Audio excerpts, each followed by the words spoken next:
নমস্কার বন্ধুরা, স্বাদের কিচেনে সকলকে আমার প্রাণঢালা ভালোবাসা ও সাদর আমন্ত্রণ। ফিরে এসেছি আজ আরও একটি রেসিপি নিয়ে, আর সেটি হলো আমড়ার চাটনি। খুবই ফ্লেভারফুল এই টক ঝাল মিষ্টি আমড়ার চাটনি। বাড়িতে অবশ্যই একবার হলেও এটি ট্রাই করবেন, বিশ্বাস করুন খেতে অসাধারণ লাগবে। আর হ্যাঁ, যারা এখনও আমার চ্যানেলটি সাবস্ক্রাইব করেননি সেই সব বন্ধুদের কাছে চ্যানেলটি সাবস্ক্রাইব করে নেওয়ার জন্য অনুরোধ করছি।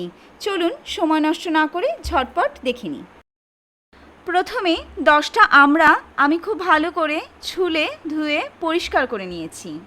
এবার আমড়াগুলোকে খুব মিহি করে কুচিয়ে নেব, আর তার জন্য নিয়ে নিচ্ছি একটি গ্রেটারের সাহায্যে আমড়াগুলোকে খুব ভালো করে গ্রেট করে নিতে হবে। গ্রেটারের সবচেয়ে যেই ছোট ছিদ্রটি আছে চেষ্টা করবেন সেই ছিদ্রর সাহায্যে আমড়াগুলোকে একটু গ্রেট করে নেওয়ার। গ্রেটার তো আশা করছি সকলের বাড়িতেই থাকে, আর যদি গ্রেটার না থাকে তো সেই ক্ষেত্রে আমড়াগুলোকে খুব মিহি করে কুচিয়ে নিতে হবে। এইভাবেই এক এক করে সব আমড়াগুলোকেই গ্রেট করে নিতে হবে।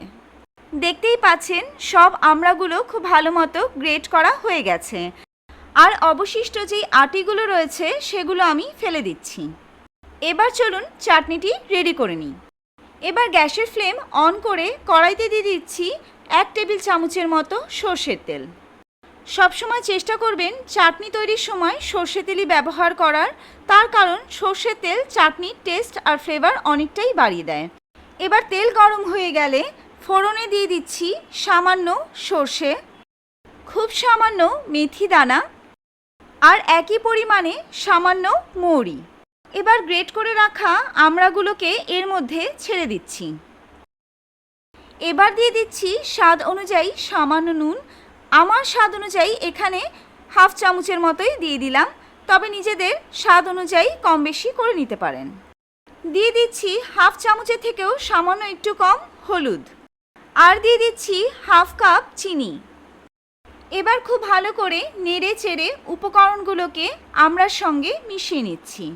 গ্যাস কিন্তু এই সময় হাই ফ্লেমেই রয়েছে। এবার দিয়ে দিচ্ছি 1 কাপ পরিমাণ জল। জলের সঙ্গে আমড়াটিকে খুব ভালো করে মিশিয়ে নিচ্ছি। এবার মিডিয়াম ফ্লেমে রেখে আমড়াগুলোকে একটু সেদ্ধ করে নিতে হবে।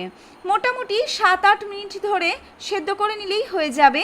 চাইলে আপনারা এখানে ঢাকনা চাপা দিয়েও সেদ্ধ করে নিতে পারেন, তবে এইভাবে খোলা অবস্থায় সেদ্ধ করলেও সেই ক্ষেত্রে চলবে, কারণ আমড়াগুলোকে খুব ভালো করে গ্রেট করে নিয়েছি।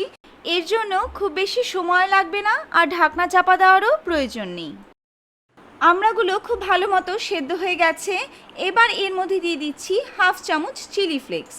2টো শুকনো লঙ্কা শুকনোভাবে ভেজে একটু গুঁড়ো করে নিলেই চিলি ফ্লেক্স তৈরি হয়ে যাবে।